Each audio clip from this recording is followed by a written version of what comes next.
오늘 저희들에게 은혜로 나눌 말씀은 학기에서 2장 9절 말씀입니다. 같은 목소리로 힘차게 공부하겠습니다. 시작. 이 성전의 나중 영광이 이전 영광보다 크리라. 만군의 여호와의 말이니라. 내가 이곳에 평강을 주리라. 만군의 여호와의 말이니라. 아멘.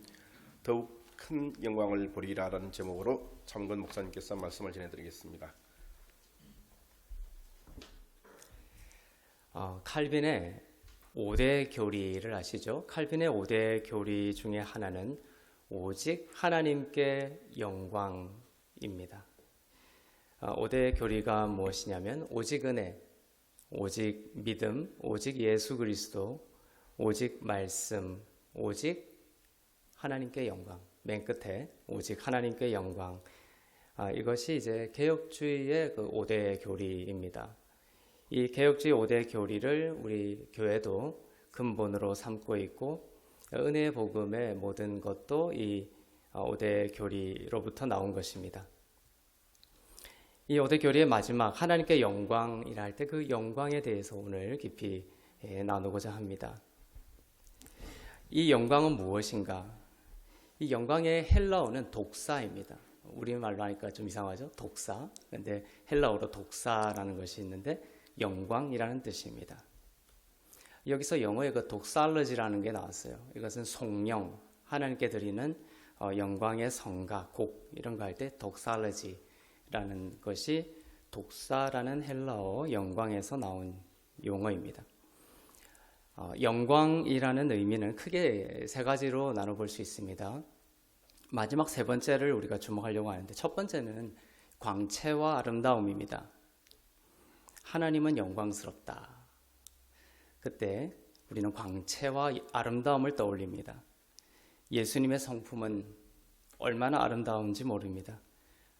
종교 권력자들의 탄압에 굴복하지 않으시고, 또한 힘없는 죄인들에게는 자신의 품과 생명까지 내어주셨습니다. 육신의 안목, 세상의 모든 소음들에 이리저리 휘둘리지 않으시고, 항상 감사하시고 기뻐하고 두려워하지 아니하시고, 또한 겸손하시면서도 비굴하지 아니하시고, 온유하시면서도 담대하시죠. 어린 양이시면서도 사자이십니다. 어둠 속에서도 빛이 났습니다. 이것이 주님의 영광이라고 할 때 광채와 아름다움이죠. 하나님께 영광할 때 그 영광의 두 번째는 존엄입니다.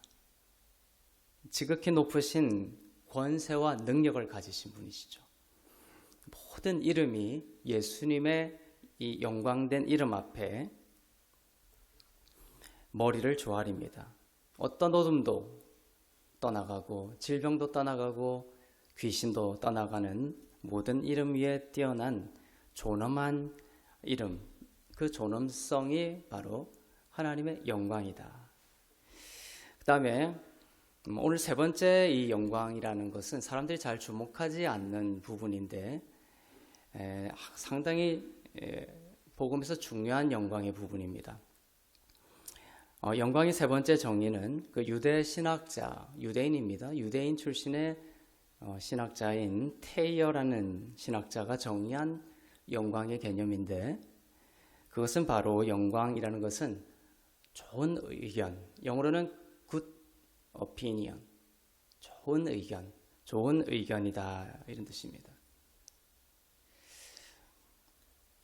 이것은 좀 생소하게 들릴 수도 있겠지만 잘 기억하실 수 있기 바랍니다. 좋은 의견, 하나님께 영광이라고 할 때는 좋은 의견이 회복됐다라는 것입니다. 하나님께서 여러분에게 영광을 주시면 하나님이 여러분을 좋게 여기시며, 즉 의롭게 여기시며, 그 결과로 칭찬과 넘치는 생명을 주신다라는 뜻입니다. 신약에서 영광은 항상 좋은 의견으로 쓰입니다. 그리스 세속문학을 살펴보면은 그리스 세속문학에는 이 독사라는 영광이 부정적으로도 쓰이고 긍정적으로도 쓰입니다. 그런데 신약 성경에서 예수님의 은혜와 관련해서 이 영광이라는 이 독사는 항상 좋은 의견이라는 뜻으로 쓰인다는 거예요. 사람이 죄를 범하고 하나님의 영광을 잃어버렸습니다. 이렇게 성경에 기록되어 있죠. 죄를 범하면서 하나님의 영광을 잃어버렸다는 것은 앞에 세 가지 정의 다를 잃어버린 거예요. 하나님의 아름다움과 그분의 성품과 권세를 잃어버린 것도 있지만 맨 마지막에 뭡니까? 좋은 의견. 하나님이 우리에게 가지고 계신 좋은 관점, 우리를 바라보는 그 선하신 관점, 좋은 의견이 다 잃어버린 바 되었다라는 것이죠.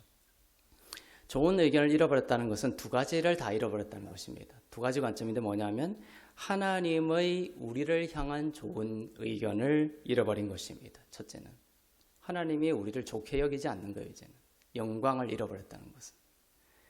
둘째는 그렇게 함으로써 이제 하나님께서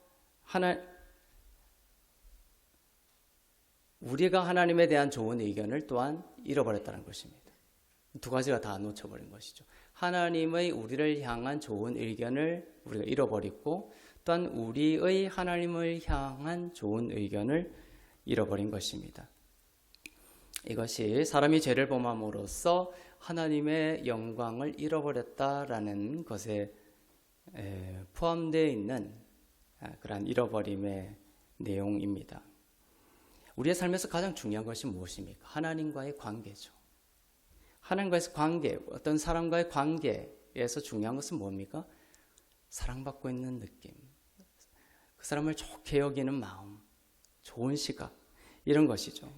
그런데 우리가 하나님과의 관계가 가장 중요한데 하나님과의 관계에서의 이런 영광, 이런 좋은 의견을 우리가 상실한 것은 우리에게 있어서 가장 최악의 상실이라고 볼 수가 있습니다. 그래서 모든 사람은 영혼을 향한 사모함이 있으면서도 이 하나님에서 영광에서 멀어진 하나님의 자기를 향한 좋은 의견, 그러니까 하나님께서 나를 좋게 여기지 않는다, 사랑스럽게 여기지 않는다, 나를 가치 있게 여기지 않는다, 이 생각에 사로잡혀 있죠. 많은 사람들이. 그 상실감이 제일 큰 겁니다. 우리가 물건을 하나 잃어버리고 사랑하는 사람을 잃어버리고 이런 것도 아프지만 하나님의 형상대로 지음바 되었다가 하나님의 영광을 잃어버린 모든 사람에게 있어서 가장 큰 상실은 이거예요. 하나님이 나에게 대해서 더 이상 좋은 의견을 갖고 있지 않다라는 것입니다. 구약의 율법 아래에 있을 때 하나님은 율법 아래에 있는 자들을 정죄하셨습니다. 좋은 의견이 아니셨습니다. 율법은 항상 우리를 어디에 가둔다고 했죠? 저주 아래에 가뒀습니다. 율법은 하나님의 법을 어길 수밖에 없는 사람들을 쓸모없고 형편없는 자라고 정죄하며 저주했습니다. 그래서 이 구약의 정신 아래에 있는 성경 속 인물들의 경우에 천사나 하나님이 그들에게 나타났을 때에 그들은 두려워했습니다. 어떤 사람이 나타났을 때 두려워하는 이유가 뭡니까? 우리가 그 사람이 나에게 대해 좋은 생각을 갖고 있지 않다고 하면 참 두려운 거예요. 그런데 엄마나 아빠나 이런 사람을 만날 때는 왜 우리가 두려워하지 않죠? 엄마는 나를 향해서 항상 좋은 마음을 가지고 좋은, 나를 아름답고 소중하고 귀하게 여기고 있다는 것을 내가 알기 때문에 두려워하지 않습니다. 구약시대, 구약 정신 아래에 있던 모든 사람들은 하나님이 천사가 나타났을 때 두려워했어요. 하나님이 나를 향해서 좋은 의견을 갖고 있지 않다라는 생각이 사로잡혀 있었던 것이죠. 이게 구약의 정신입니다.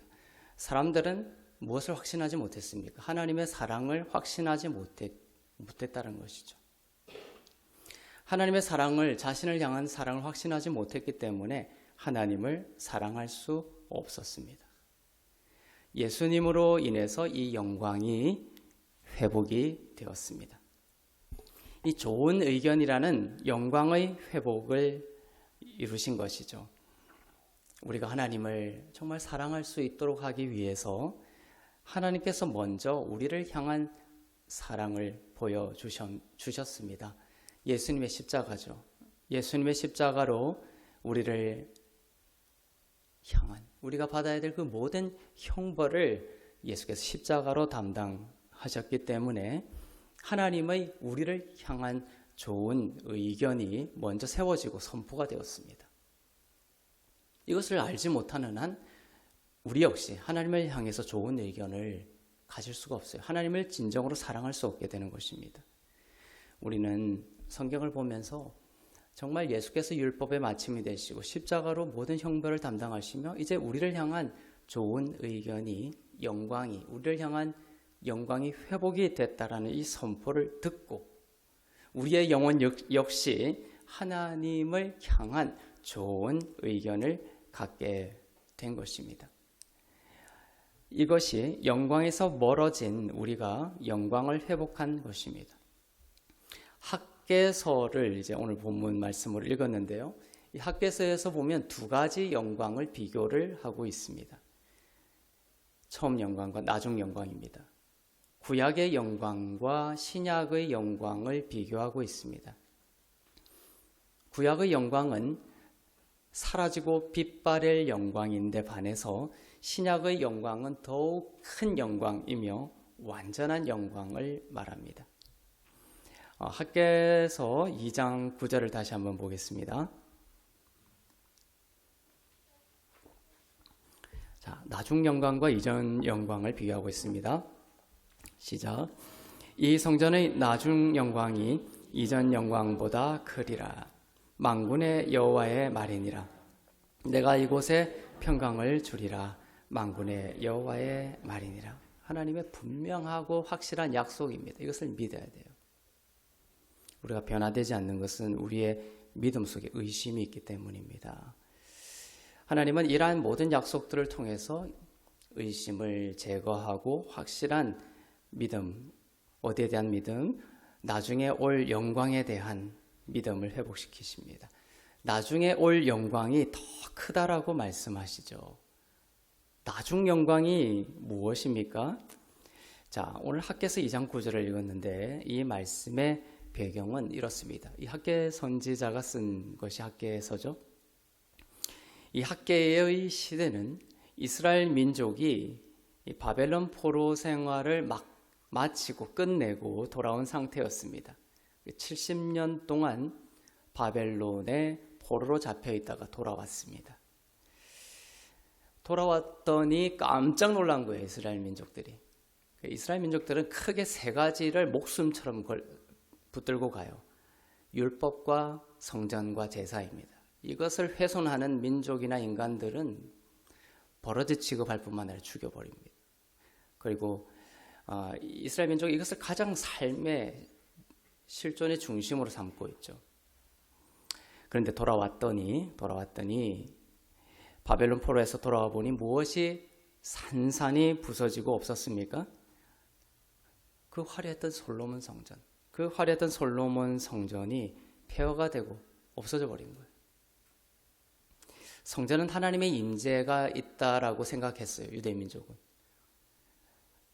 성전에 하나님의 임재가 있고 말씀을 하신다고 생각을 했습니다. 성전이 없어져 버렸으니까 이제 이스라엘 민족들은 하나님은 그들과 같이 있지 아니하신다. 그들은 민족은 진짜 망했구나 이렇게 생각을 했던 것이죠.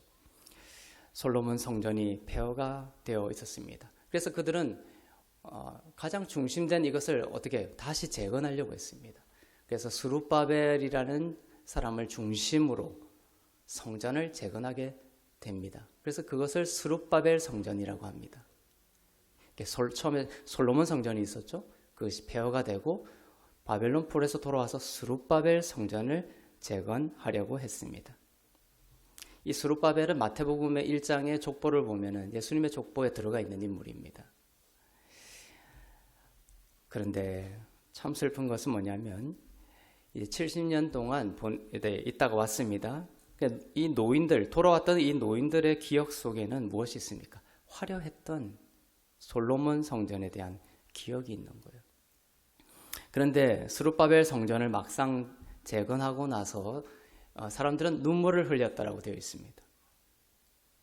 솔로몬 성전을 기억하고 있던 이들의 눈에 재건한 스룹바벨 성전은 초라하기 그지없었습니다.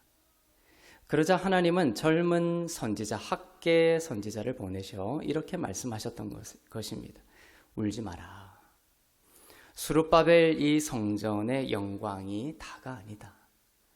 장차 올 나중 성전의 영광이 더욱 클 것이다 라고 오늘 약속하고 계신 것입니다. 나중 영광에 대해서 바라보게 하셨던 것이죠.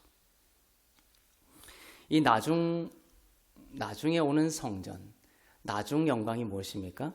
그것은 예수님이시고 나중 성전의 영광은 예수님으로 인해 올 더욱 큰 영광을 말합니다.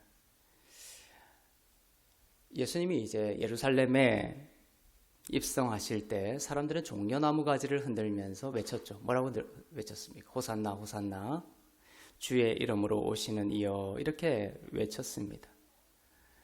온 예루살렘이 종려나무를 흔들면서 종려나무 가지를 흔들면서 이것을 주님을 외쳤죠.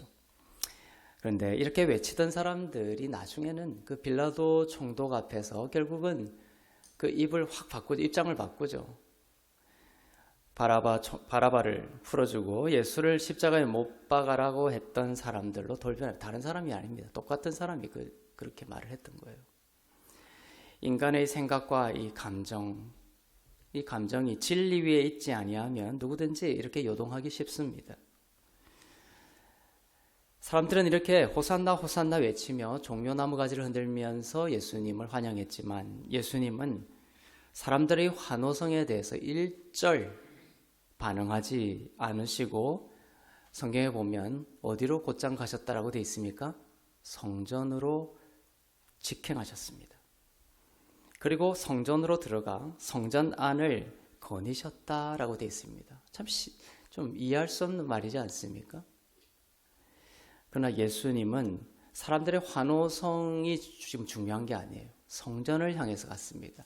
하나님께 받은 부르심. 내가 이 땅 가운데 온 목적 아래에서 주님은 행하고 계신 건데 사람의 환호성을 뚫고 그것이 중요한 것이 아니라 성전으로 곧장 들어가셔서 성전 안을 거니셨다라는 것입니다. 사람들의 환호성을 받기 위해 예루살렘에 입성하신 것이 아니라 성전을 가고자 하셨던 것이죠. 그 성전이 바로 무엇입니까? 이 학개서, 방금 읽었던 학개서, 바벨론 포로에서 돌아와서 스룹바벨 중심으로 해서 재건했던 그 스룹바벨 성전입니다. 사람들이 그 초라함에 눈물을 흘렸던 그 스룹바벨 성전에 예수님이 들어가신 거예요. 이 헤롯 대왕이 보수를 해서 이 성전을 헤롯 성전이라고도 불렀지만 기본적으로 이것은 스룹바벨 성전입니다. 스룹바벨 성전에 어떤 개보수를 한 거예요. 예수님이 호산나 호산나의 외침을 뚫고 들어가셔서 거닐었던 성전이 바로 이 스룹바벨 성전입니다. 마가복음 11장 11절부터 12절을 보겠습니다.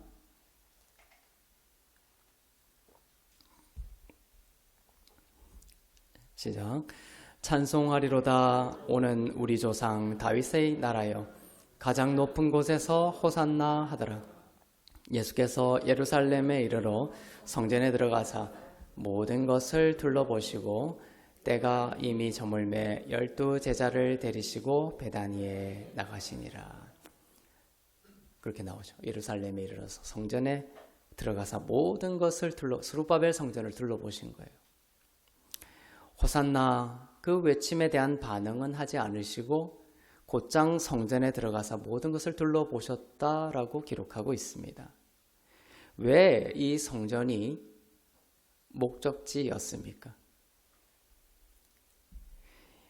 스룹바벨 이 성전은 구약에 나오는 모든 그 돌성전의 마지막 성전입니다. 무너질 성전입니다. 무너져야 할 성전입니다. 이 무너져야 될 성전은 뭐냐면 그 성전에서의 많은 제사들이 드려졌죠. 근데 그 성전에서의 그 모든 구약적인 제사는 인간의 죄를 영원히 없앨 수 없는 무력한 제사였기 때문입니다. 그래서 그 성전은 무너져야 된다고 했던 거예요. 그림자 성전이었던 것이죠. 그러니까 그 헛된 스룹바벨 성전에 예수님께서 오셔서 거닐고 계신 거예요. 참 성전이신 예수님이 거닐고 계십니다. 그 장면이 어떻게 비교가 대조가 되고 있습니까? 참 성전과 거짓 성전이 공존하고 있죠. 대비가 되고 있습니다.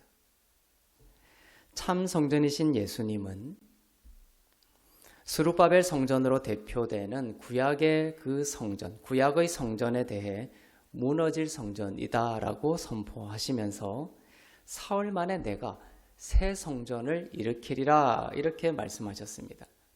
바로 새 성전으로 부활하실 예수님 자신을 예언하셨던 것이죠. 요한복음 2장 19절부터 21절을 보겠습니다.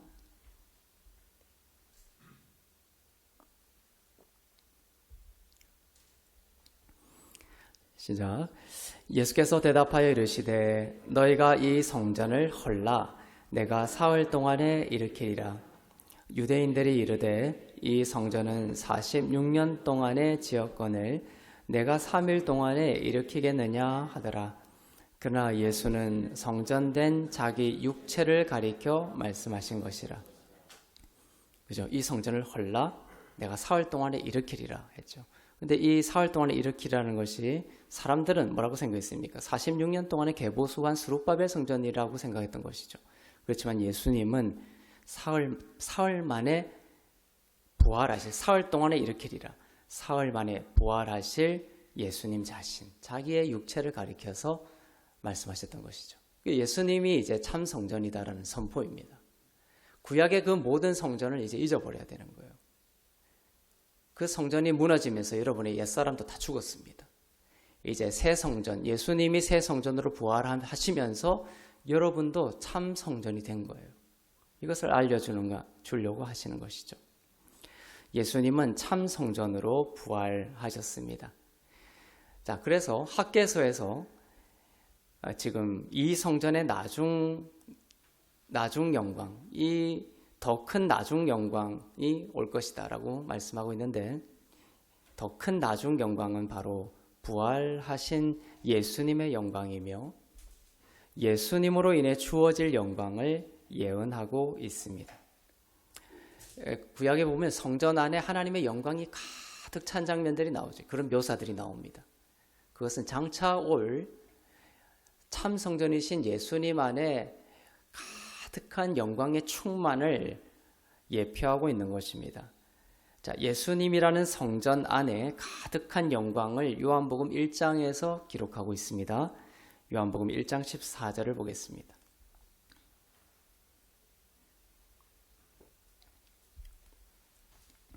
시작. 말씀이 육신이 되어 우리 가운데 거하심에 우리가 그의 영광을 보니 아버지의 독생자의 영광이요 은혜와 진리가 충만하더라. 그죠? 말씀이 육신이 되신 이 성전 안에 은혜와 진리가 충만하더라. 이렇게 되어 있습니다. 예수님은 참 성전이십니다. 그리고 참 성전이신 예수님은 영광으로 가득 차 있습니다. 아버지의 독생자의 영광이요 은혜와 진리가 충만하더라. 은혜와 진리가 충만한 성전입니다. 이 요한복음에 보면 요한복음은 의도적으로 은혜와 진리를 무엇과 대조하고 있습니까? 율법과 대조하고 있습니다. 옛 돌 성전은 율법이며 사라질 영광인데 반해서 참 성전이신 예수님은 은혜와 진리가 충만한 더욱 큰 영광입니다. 요한복음 1장 17절을 보겠습니다. 시작. 율법은 모세로 말미암아 주어진 것이요 은혜와 진리는 예수 그리스도로 말미암아 온 것이라. 자, 학개서에서 무엇을 대조하고 있었습니까? 이전 영광과 나중 영광, 더 큰 나중 영광을 대조하고 있습니다. 그래서 그것을 요한복음에서는 율법과 무엇의 대조로? 은혜와 진리의 대조로 말씀하고 있는 것이에요.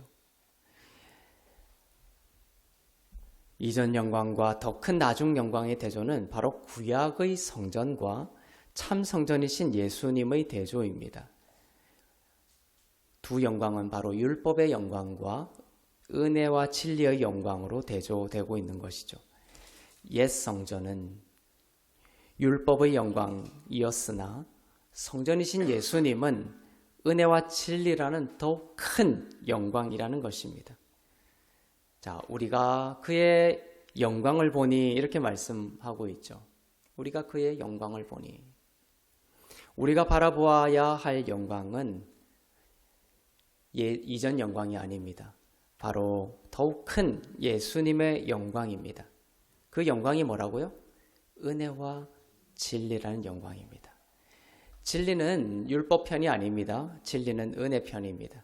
그래서 성경에 보면 율법과 진리라는 말은 나오지 않습니다. 율법, 은혜와 진리라는 말이 나오죠. 은혜와 진리입니다. 은혜는 아무리 강조해도 지나치지 않습니다. 진리이기 때문에 그렇죠. 사람들은 은혜를 이야기하면 사람이 더 죄 짓는 거 아니냐라고 생각하기도 하지만 결코 그렇지 않습니다. 은혜는 진리이기 때문입니다. 문제는 우리가 견디지 못하고 인내하지 못하고 진리인 은혜를 의심하고 놓쳐버리기 때문이죠. 그래서 우리에게 필요한 것은 뭐냐면 그의 영광을 계속 바라보는 것입니다. 예수님의 영광을 계속 바라보는 것입니다. 우리가 그의 영광을 보니 은혜와 진리가 충만하더라. 은혜와 진리로 충만한 예수님을 계속 바라보기를 하나님은 우리에게 원하시고 명령하고 계신 것입니다. 율법을 지켜라 이렇게 하지 아니하시고 신약은 계속해서 예수의 영광을 보라 이렇게 명령하고 있습니다. 그분의 영광을 보면 어떻게 되는 거예요? 그분과 같이 되기 때문에 그렇습니다. 고린도후서 3장 17절을 보겠습니다.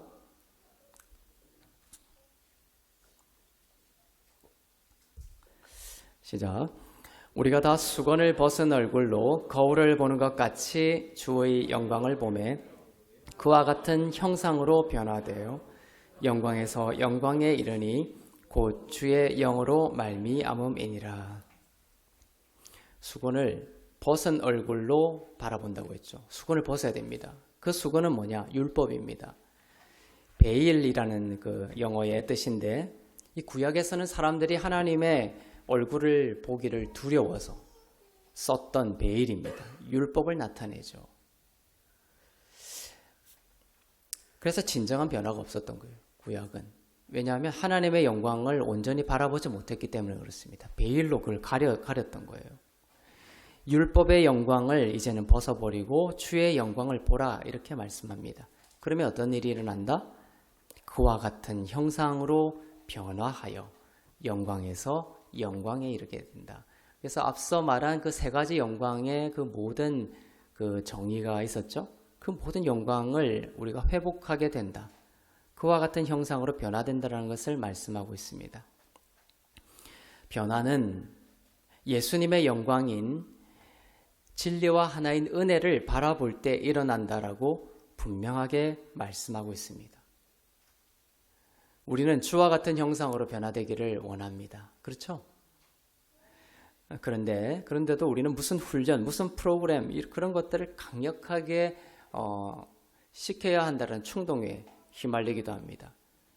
그러나 성경은 분명하게 말씀하시는데 제자들이 예수님의 영광을 계속 바라보는 것을 통해서 결국 변화되었던 것처럼 주의 영광을 계속 바라보는 것을 통해 반드시 우리 가운데 그리스도의 장성한 분량에 이르는 변화가 일어난다. 누구를 통해?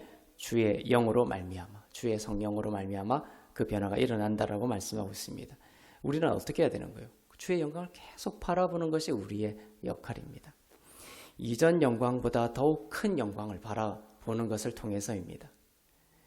이전보다 더욱 큰 영광, 우리들이 삶의 믿음과 정신으로 삼고 살아가야 할 영광, 그 영광을 고린도후서 3장에서는 더욱 자세하게 풀어주고 있습니다. 직분의 대조로 풀어주고 있습니다. 이것이 나중 영광과 이전 영광입니다. 고린도후서 3장 9절을 보겠습니다.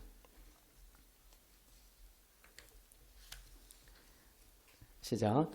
정죄의 직분도 영광이 있은즉 의의 직분은 영광이 더욱 넘치리라. 자, 율법은 정죄하고 죽이죠. 정죄의 직분이었어요. 구약은. 정죄의 직분도 일부 영광은 있었지만 사라지고 빛발일 영광입니다. 이제는 뭐가 있다? 더욱 큰 영광, 더욱 넘치는 영광이 왔는데 그것은 의의 직분입니다. 의의 직분은 영광이 더욱 넘친다라고 되어 있습니다. 율법은 정죄하고 죽입니다. 그러나 예수님의 은혜는 결코 정죄함이 없다라고 하시면서 의롭다 하시며 살려주십니다. 율법은 정죄하며 좋지 않은 의견을 우리에게 주는데 반해서 율법은 정죄하죠. 우리에게 좋은 의견을 주지 않는 거예요. 너는 정죄받아 마땅해 이겁니다. 그러나 예수님의 은혜는 더욱 넘치는 영광을 주시는데 바로 의의 직분입니다. 너는 의롭다라는 것입니다. 우리에게 좋은 의견을 주시는 거예요. 내가 너희의 죄와 허물을 기억하지 않는다라는 좋은 의견을 주시는 겁니다. 너는 나의 사랑이요. 너는 나의 어여쁜 자요. 어떤 사람도 어떤 것도 너를 향한 사랑을 끊을 수 없다라는 좋은 의견을 넘치게 주시는 겁니다. 그 영광을 우리가 계속 바라볼 때에 주의 영으로 우리 가운데 변화가 있게 된다라는 것이죠. 그동안 우리가 많은 사람들 가운데 진정한 변화가 있지 못했던 이유는 이 말씀을 통해서 우리가 어떻게 추측해 볼 수 있습니까? 정죄의 직분에 있었던 거예요. 계속 자신을 정죄하고 계속 정죄하는 설교를 듣고 계속 정죄하는 환경과 그 자기의 목소리, 자기 학대 속에 있었던 것이죠. 자기를 정죄하는 직분 속에서는 결코 온전한 영광이 있지 않다는 것입니다. 두 종류의 영광이죠. 어떤 것이 더욱 넘치는 영광이다라고 말씀하고 있습니까? 바로 정죄의 직분이 아니라 의의 직분이 더욱 영광이 넘친다. 이렇게 기록하고 있습니다. 의의 직분을 신앙의 원리로 삼고 살아가시기를 바랍니다. 더욱 큰 영광이 넘치게 될 것입니다. 율법의 정죄의 직분도 지금 작지만 영광이 있었다 이렇게 표현되어 있죠.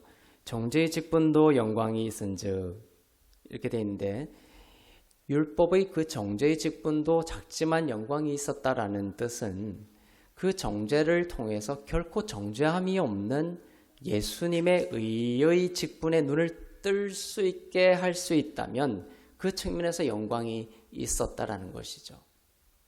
그러니까 율법에서 예를 들면 성전에서 제사를 계속 드립니다. 그것이 영광이 있습니까? 없어요.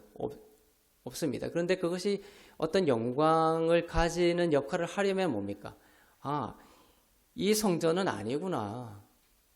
이 제사는 아니구나라는 것을 알고 그러면 뭐냐? 참 제사인, 참 제물이신 예수님이 진짜 제물이구나. 참 예수님이 진짜 성전이구나. 이것을 깨닫게 할 때 이 옛 정죄의 직분, 이 성전은 그 측면에서 영광이 있다라고 표현하는 것이죠. 그렇지 않고 여전히 그래 그 돌 성전을 삶의 중심으로 삼고 있고, 그죠? 계속 그 제사가 삶의 중심으로 삼고 있다면 그것은 아무런 영광이 없는 것입니다. 예수님을 향하게 하는 역할에 있어서 정죄의 직분이 영광이 있다는 것이죠. 하나님이 원하시는 영광의 완성은 예수를 믿고 의롭게 되었다라는 의의 직분 가운데 사는 영광을 말합니다. 성경은 이 영광을 아까 빛, 광채 이렇게 묘사하기도 한다고 했죠. 이사야 60장에 보면 하나님은 새 언약의 때에 임할 영광의 빛을 선포하고 있습니다. 이사야서 60장 1절부터 2절을 보겠습니다.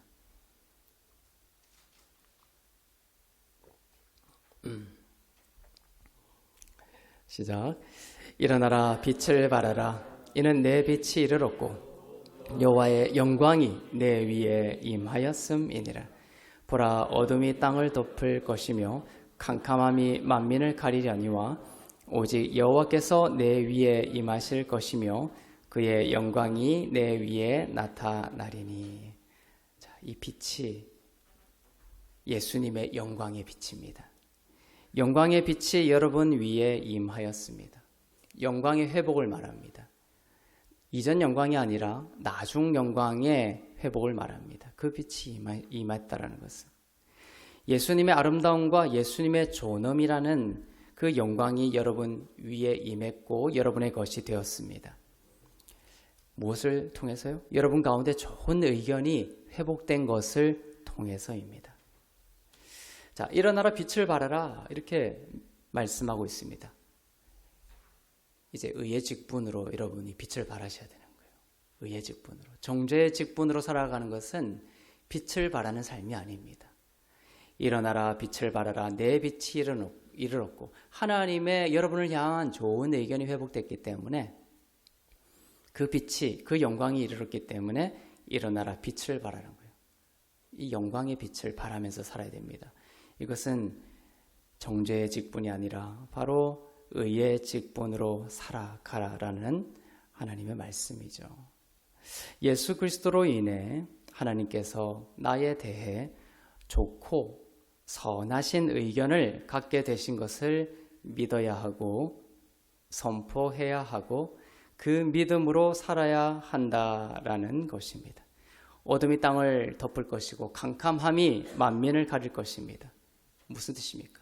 사단은 계속해서 하나님이 너를 나쁘게 보고 있다라고 속일 거예요. 이것이 캄캄함입니다. 어둠입니다. 사단은 어둡고 캄캄한 정죄의 목소리와 사망의 목소리로 여러분의 생각과 마음과 의식을 가리려고 한다는 것이죠. 그러나 일어나 빛을 발하십시오. 더욱 큰 영광으로 들어가십시오. 더 이상 두려워하는 노예의 영이 아니라 두려워하지 않는 아들의 영을 여러분은 가졌습니다. 그 영을 주장하시라는 겁니다. 참 성전이신 예수님의 부활과 함께 성도인 여러분도 성전이 되었습니다. 사흘 만에 예수님이 성전이 됐다라는 것은 여러분도 성전이 됐다라는 거예요. 그래서 하나님은 여러분에 대해서 좋은 의견을 가질 수밖에 없는 겁니다. 여러분은 하나님의 아들입니다. 구약에 보면 이런 표현까지 있어요. 우리를 신이라 불렀다. 여러분을 신이라고 부른다고 하면 여러분 어떻게 생각하십니까? 우리는 하나님 자신은 아니죠. 그래서 조금 유연하게 표현하자면 우리는 신의 일부입니다. 하나님의 아들이라고 우리를 말씀하셨어요. 성전인 것입니다. 이 하나님의 아들이라고 하는 신의 일부라는 이 온전함, 하나님이 정말 우리를 그리스도처럼 보고 있다는 이 완전함의 영에 깊어질수록 여러분 놀라운 변화와 영광과 생명을 맛보게 될 것입니다.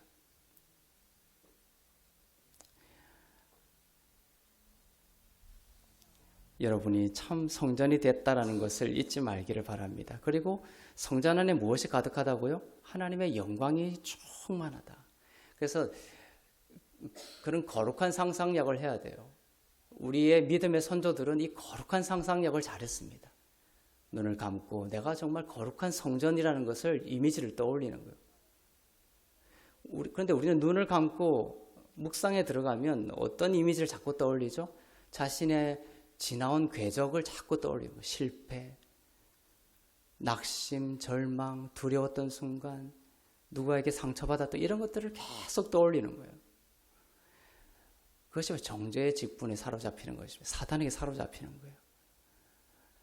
거룩한 상상력을 통해서 하나님이 우리 가운데 묵상하기를 원하시는 건 뭐냐면 바로 이게 나중 영광, 내가 성전이신 예수님과 함께 나도 부활하여서 내가 참 성전이 되었고 그 성전 안에 정말 하나님의 온갖 신령한 것들이 충만하다라고 하신 그 말씀을 기억하면서 내가 성전이고 내 안에 하나님의 온갖 영광이 가득하다라는 그 거룩한 상상력을 발휘할 수 있어야 됩니다.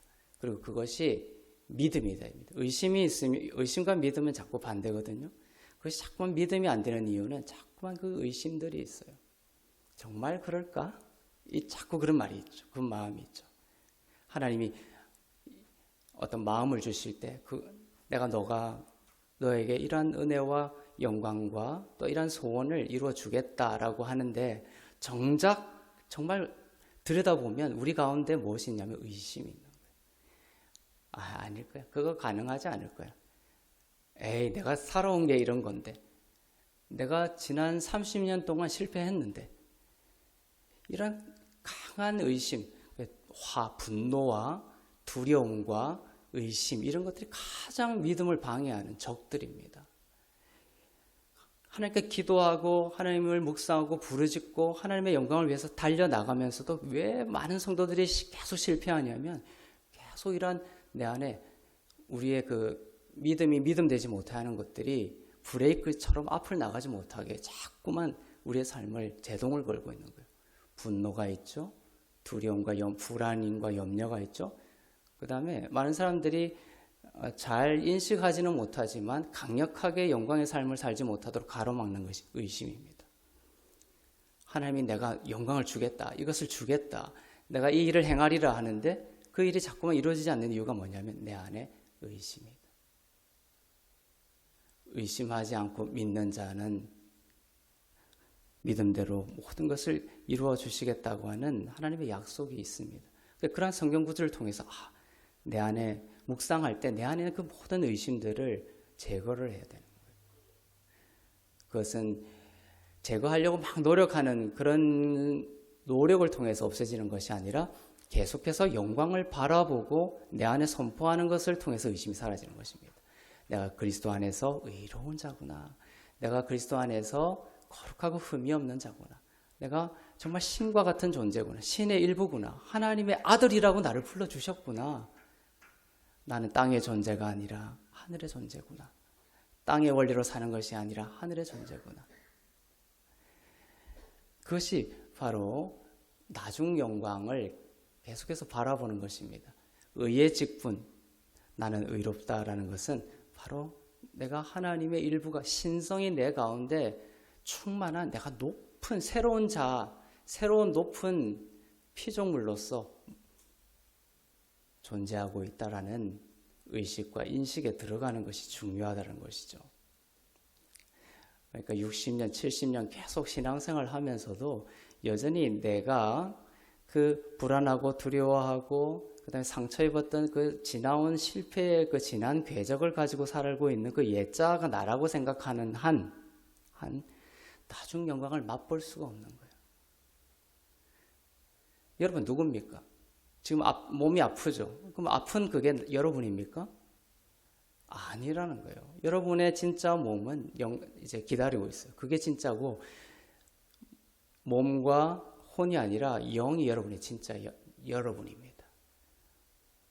그러니까 아프다고 할 때 또 그 아픈 것을 내가 아프구나 쉽게 이야기하면 내가 아프구나라는 거 틀린 말이죠. 나는 아프지 않아. 예수 그리스도의 피로 새로운 피조물이 되었고 새 자아가 되었기 때문에 나는 아프지 않아라는 걸 통해서 그 질병을 말씀으로 선포하고 다스려야 되는 거예요. 그런데 우리의 의식 속에는 강력하게 이 실패와 영광에서 멀어진 옛자가 나라는 이 동일시가 있는 거죠. 그 돌성전이 다 무너져야 됩니다. 새로운 성전을 주시고 그 성전이 바로 여러분이라는 의미가 되는 것입니다. 성령께서 여러분 가운데 깊은 지혜와 또 임재를 통해서 깨달음을 주시고 믿음을 더하게 하실 줄로 믿습니다. 그래서 이제는 스룹바벨 성전에 예수님이 거니시는 것이 아니라 이렇게 늘 상상해보세요. 내가 참 성전이 되었고 내 안에 예수님이 거니시는 걸 생각해보세요. 얼마나 아름답습니까? 이것이 기가 막힌 나중 영광이에요. 예수님이 스룹바벨 성전을 거니셨던 그 2000년 전의 모습이 아니라 부활하시고 새 성전이 되었고 너희를 성전 만들고 너희 안에 내가 이제 거니시는 예수의 영으로 성령으로 거닐고 계십니다. 성전인 여러분 위에 영광의 빛이 임하였습니다. 의의 직분을 따라 의의 영으로 여러분이 살아갈 때 성전인 여러분 가운데 일어날 모든 회복을 성경은 약속하고 계십니다. 그래서 지금 이제 마지막으로 이제 말씀을 마치며 이사야서 60장 3절부터 5절을 읽겠습니다. 이것을 정말 의심 없이 받아들이세요. 읽으면서 이것이 뭐 그냥 하나의 은유야. 이것이 무엇이 나에게 일어날 수 있어. 이렇게 생각하지 마시고 정말 모든 의심을 지우고 나에게 일어날 일로 믿으면서 한번 읽으면서 말씀을 마치도록 하겠습니다. 이사야서 60장 3절부터 5절 말씀입니다. 시작. 나라들은 내 빛으로 왕들은 비치는 내 광명으로 나아오리라. 내 눈을 들어 사방을 보라. 무리가 다 모여 내게로 오느니라. 내 아들들은 먼 곳에서 오겠고 내 딸들은 안기어 올 것이라. 그때에 내가 보고 기쁜 빛을 내며 내 마음이 놀라고 또 화창하리니 이는 바다의 부가 내게로 돌아오며 이방 나라들의 재물이 내게로 옴이라. 읽으니까 또 육적 제동이 걸리죠. 그걸 잘 관찰하셔야 돼요. 그걸 주님이 예수의 십자가로 죽었다라고 계속 선포해야 됩니다. 계속 이게 영적 전쟁이라는 거예요. 이런 하나님의 빛의 선포가 있으면 계속 의심과 불안과 분노와 이런 것들이 자꾸 우리 안에 육적 제동으로 걸리게 됩니다. 이 말씀이 여러분 가운데 다 이루어질 줄로 믿습니다. 내 마음이 놀라고 화창하게 되리니 하나님께서 반드시 여러분의 마음을 활짝 여시고 깜짝 놀라게 하시고 화창한 봄과 같이 만드실 줄로 믿습니다. 기도하겠습니다.